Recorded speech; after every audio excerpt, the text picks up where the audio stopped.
দিনের তরি জাহিরে ডুবিয়ে সে ধরো হাল, এসো যুবক এসো সেবক এসো মায়ের লাল, এসো যুবক এসো সেবক এসো মায়ের লাল। আজ মুসলমানকে যাই না চেনা তার কাটিং শাটিং এ, হালাল ফেলে মেতেছে সব মদারাফিং এ। জাতি কলসবেদের হাতে হলো রে পাইমাল, এসো যুবক এসো সেবক এসো মায়ের লাল, এসো যুবক এসো সেবক এসো মায়ের লাল। ও তুই যুবক রে, তুমি আল্লাহর পথে চলে এসো, তাহলে কিয়ামতের দিন পাঁচটা প্রশ্ন করা হবে। এক নাম্বার, মানুষ তুমি তোমার হায়াতটা আমি আল্লাহকে বুঝিয়ে দাও।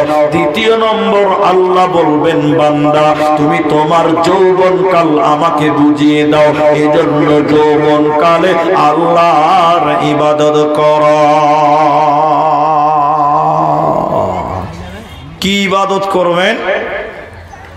এক নাম্বার ইবাদত হলো, পৃথিবীতে একমাত্র একটাই আমল আছে যে আমলটা শিশুদের জন্য মাপ, বয়স্ক বুড়া মানুষদের জন্য মাপ, নারীদের জন্য মাপ, একমাত্র যুবকদের জন্য একটা ইবাদত আছে, একমাত্র যুবকদের জন্য। ইবাদতটার নাম জানেন আপনারা? জানেন না? ওই ইবাদতটা শিশুর জন্য মাপ, নাবালকের জন্য মাপ, মহিলাদের জন্য মাপ, বুড়াদের জন্য মাপ, একমাত্র তরুণদের জন্য, যুবকদের জন্য ওই ইবাদতটার নাম হলো জিহাদ। জিহাদ একমাত্র যুবকদের জন্য। এজন্য যুবক, যৌবনকালে জিহাদের তামান্না তুমি দিলে লাও, জিহাদের তামান্না তুমি গ্রহণ করো। হে যুবক, তোমার স্পেশাল ইবাদত হলো তুমি জিহাদের মতন লালসা তোমার দিলে রাখবে, তোমার দিলে থাকবে, তাহলে তুমি আল্লাহর জান্নাতি হতে পারবে।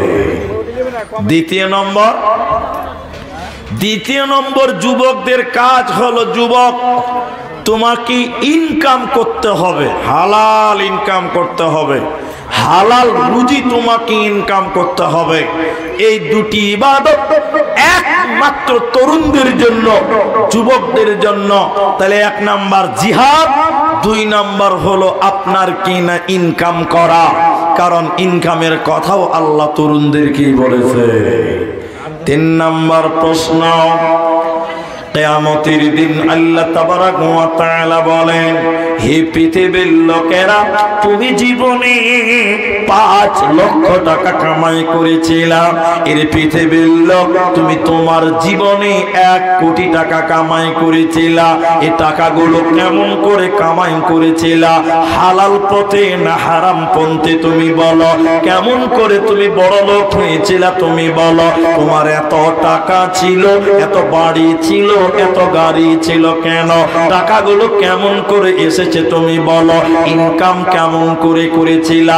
হালাল করেছিলা না হারাম করেছিলা? বলো। তাই আমার নবীজি বললেন, ইয়াতি আলান নাসি জামান, এমন একটা জামানা আসবে রে, মানুষেরা পারোয়া করবে না, মানুষেরা তাওয়াক্কা করবে না যে সে কিভাবে উপার্জন করলো, হালাল পাবে না হারাম ভাবে। তো আমার নবীজি বলছেন, আল্লাহকে কিয়ামতের দিন বলতে হবে যে আমার এত টাকা ছিল, এইভাবে ইনকাম করেছিলাম। ইনকামের সোর্সটাও আল্লাহকে বুঝিয়ে দাও।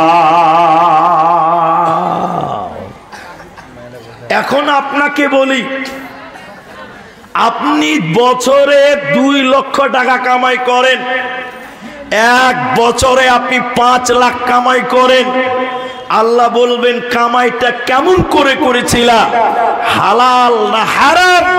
কিভাবে উপার্জন করেছিলা? আচ্ছা, ব্যবসা করেছিলা, মালের যাকাত দিয়েছো কিনা বলো। মালের ওসর দিয়েছো কিনা বলো। তোমার যে 1 কোটি টাকা ছিল ওই টাকার তুমি যাকাত দিয়েছো কিনা বলো। এই হিসাবটা আল্লাহকে তিলে তিলে তিলে তিলে বুঝিয়ে দিতে হবে, আল্লাহকে বুঝাতে হবে।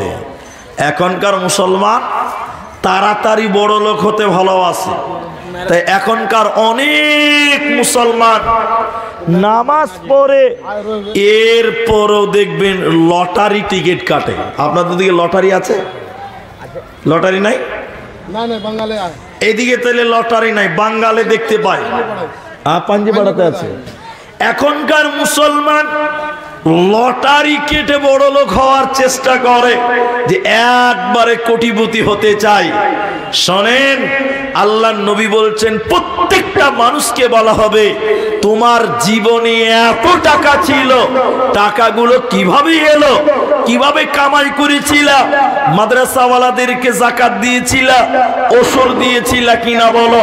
তিলে তিলে তোমার টাকাটা বুঝিয়ে দিতে হবে, অন্যথায় তোমার এই মালের কারণে আল্লাহর জাহান্নাম যেতে হবে। 4 নম্বর শোনেন, প্রশ্ন করা হবে তোমাকে আমি আল্লাহ 1 কোটি টাকার মালিক বানিয়েছিলাম, ওই টাকাগুলো কেমন করে খরচা করেছিল বলো। টাকা আল্লাহ আপনাকে দিয়েছে, ওই টাকা কিভাবে খরচা হবে এইটাও আল্লাহ বলে দিয়েছে। আল্লাহ কিয়ামতের দিন জিজ্ঞাসা করবে, বান্দা তোমাকে আমি এত টাকার মালিক বানিয়েছিলাম বলো। ওরে ডাক্তার তুমি বলো, ওরে মাস্টার তুমি বলো, তোমার এত ইনকাম ছিল, ওই টাকাগুলো কোন কোন কোন কোন ক্ষেত্রে ব্যয় করেছ বলো। তাহলে মালটা কোন পথে ব্যয় হবে এটা আল্লাহ বলে দিয়েছে, তোমার মালকে ওই পথে ব্যয় করো। আল্লাহ তাবারাক ওয়া তাআলা সূরা বাকারা সূরা নাম্বার 2 পারা নাম্বার 2 রুকু নাম্বার 21 লাইন নাম্বার 12 আয়াত নাম্বার 177 এর ভিতরে আল্লাহ তাবারাক ওয়া তাআলা বলেন, ওয়া আতাল মালা আলা হুব্বিহি যাবিল কুরবা ওয়াল ইয়াতামা ওয়াল মাসাকিনা ওয়া আবনাস সাবিল। ওরে বিহারের মুসলমান, তোমার টাকাগুলো কোন কোন কাজে ব্যয় করতে হবে আল্লাহ বললেন শোনো। 1 নাম্বার খরচা কোথায় হবে? আমি আল্লাহর মহব্বতে।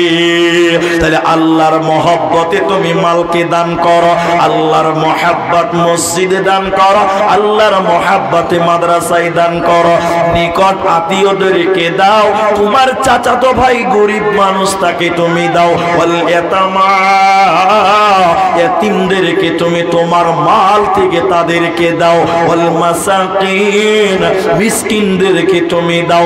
এজন্য আমার নবী বলে প্রত্যেকটা মানুষকে বলা হবে, বলো বলো বলো তুমি তোমার মালকে কোন পথে ব্যয় করেছ বলো। কি ব্যাপার দি ভাই, তখন থেকে আদায় হয়ে যেছে, আদায় কি আগে হয়নি নাকি?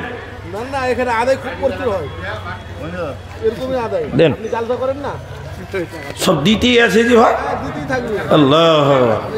তো যাই হোক, দেখেন 100-150 করে দিতেই আছেন আপনারা, দিতে থাকেন আলহামদুলিল্লাহ।